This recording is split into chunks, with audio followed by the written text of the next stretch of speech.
لابد أن نتقدم بأخلص التهاني والتبريكات لجلالة الملك نصره الله على العناية التي أحاط بها الفريق الوطني قبل وخلال وبعد المونديال نتاع قطر.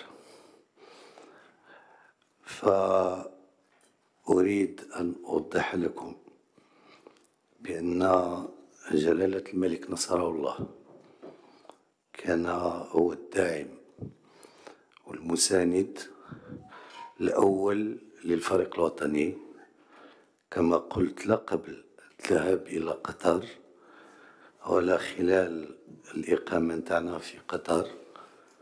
حيث كان جلالته في اتصال مباشر ودائم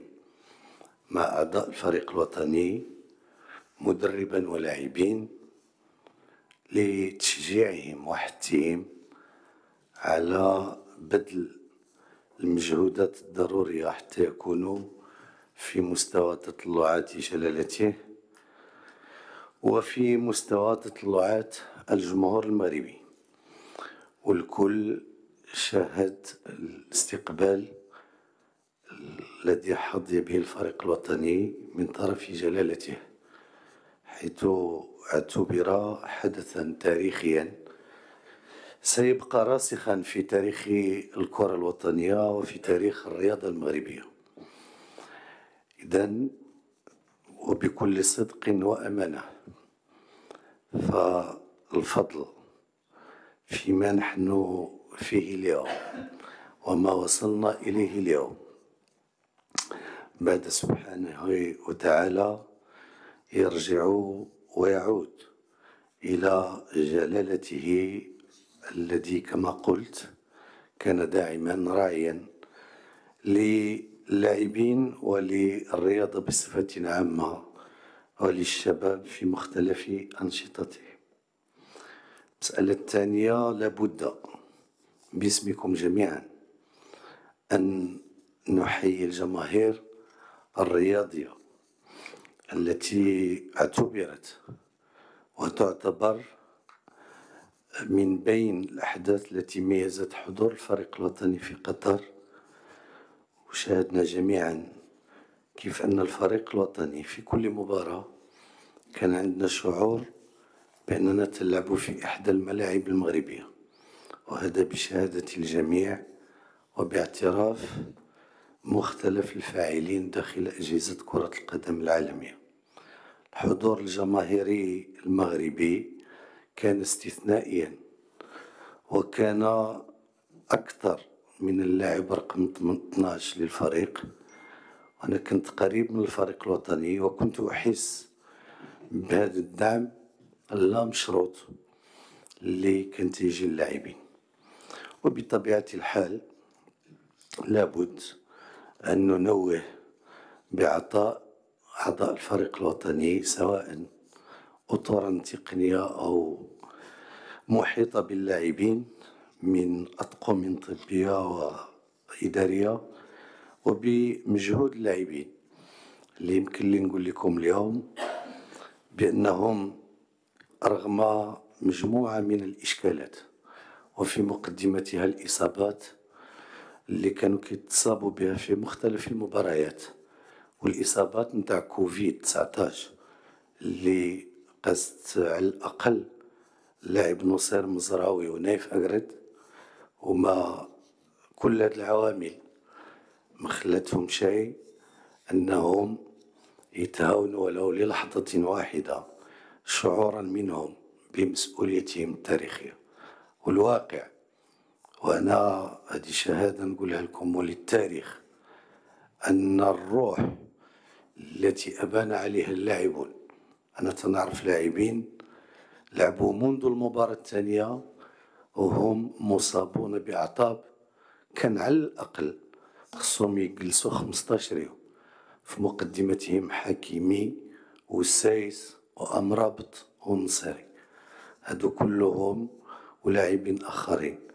اللي كما قلت تجاوزوا لعنة الإصابات وكيف ما قلت لعنة الإصابة والتسرب كوفيد 19 وواجهوا كل المعيقات، وكانوا بحق أبطال يستحقون التنويه وأن ننوه به. هي فرصة أيضا لأشكركم جميعا على تعبئتكم وراء الفريق الوطني، ونتذكر الاجتماع اللي كنا قررنا فيه تغيير المدرب وكيف كانت الروح المسؤولية الجماعية. بطبيعة اليوم بعد الحدث وبعد الإنجاز تتقل أهمية اتخاذ مثل هذه القرارات، ولكن في حينها اللي بغى يستحضر القيمة الحقيقية لابد أنه يرجع للحين تاعها. فشكرا لكم مرة أخرى. طبيعة الحال الحضور نتاعنا في كأس العالم والمتميز والصورة اللي وصلت لها الكرة الوطنية اليوم تقتضي منا أن نضاعف المجهودات وأن نعمل في نكران اللذات بكل حزم وبكل وطنية. وهذه الأمور اللي قاموا بها اللاعبين وانتما هذه الخصال نتاعكم في مختلف المواقع سواء داخل الأندية أو العصاب الجهوية أو المكاتب المديرية لمختلف العصاب، هذه الخصال اللي كانت عندكم لا بد أن نجسدها ونرسخها على أرض الواقع. والمستقبل لن يقبل منا جميعا إلا هذه الخصال وهذه التضحيات، وسنكون بشكل جماعي حاضرين لاتخاذ كل القرارات في الوقت المناسب وفي مقدمتها. وهذا شيء مع الأسف من الأمور التي أفسدت نسبيا فرحتنا وتوهج الجماهير، هي التلاعبات البخيسة واليئيسة والتي تتصف بالبؤس وبالجشع، التي كان أبطالها مجموعة من المحسوبين على كرة القدم. اللي عرفتها المسألة نتاع التذاكر، وهنا لا بد أن أوضح بأن الإشكال نتاع التذاكر إشكال عرفناه مع مرور المباريات، خصوصا مع المباراة نتاع اسبانيا، حيث أننا الجماهير المغربية بطبيعة الحال أولا ما كانتش كتنتظر هذه النتائج ولم تكن تتوقعها، وبالتالي الاستعداد لها ما كانش بالشكل المطلوب. والمسألة الثانية هو أن التذاكر نتاع المونديال تباعت 6 شهور قبل بداية الحدث، وكتعرفوا كلكم على أن من بين العوامل النجاح هي العدد تاع التذاكر اللي تم البيع نتاعها، وبالتالي فالإخوان في قطر بطبيعة الحال كانوا في دورهم أنهم اقتنوا العدد الأكبر من التذاكر، وكان لازم أننا نلقاو حلول وبذلنا مجهودات جبارة بين المباريات في ظرف ما كانش كيتجاوز 48 ساعة بالتنسيق مع الفيفا وبالتنسيق مع السلطات القطرية باش نوفروا التذاكر لأكبر عدد من الجماهير المغربية التي تستحق هذا الجهد وتستحق هذه التضحية، لأن تضحياتها كانت أكبر. هي انتقلت من المغرب وجات من مختلف ربوع العالم باش تشجع الفريق الوطني، وبالتالي فالبؤساء المحسوبين على كرة القدم الذين استغلوا هذا الحدث كيفما كان شأنهم وكيفما كان منصبهم وكيفما كانت مسؤوليتهم، لن أتوانى شخصيا وأنتم معكم في اتخاذ كل الإجراءات الصارمة في حقهم في أقرب الأوقات.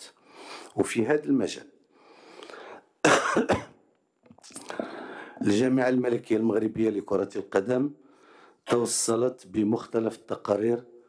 نتاع السلطات المكلفة بالأمر. واليوم أنا عندي مجموعة من التقارير في هذا الشأن.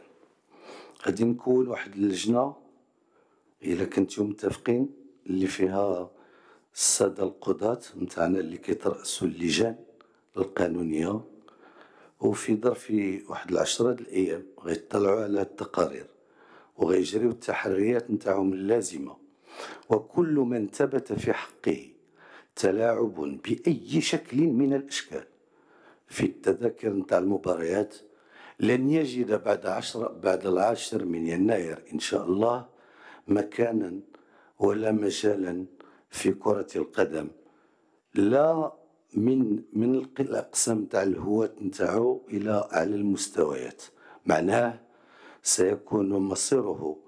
الطرد النهائي من عالم كرة القدم إن لم تحل هذه الملفات على الأجهزة القضائية التي لها اختصاص في الموضوع. دونك كان لازم أننا ندير هذا الشيء في التقديم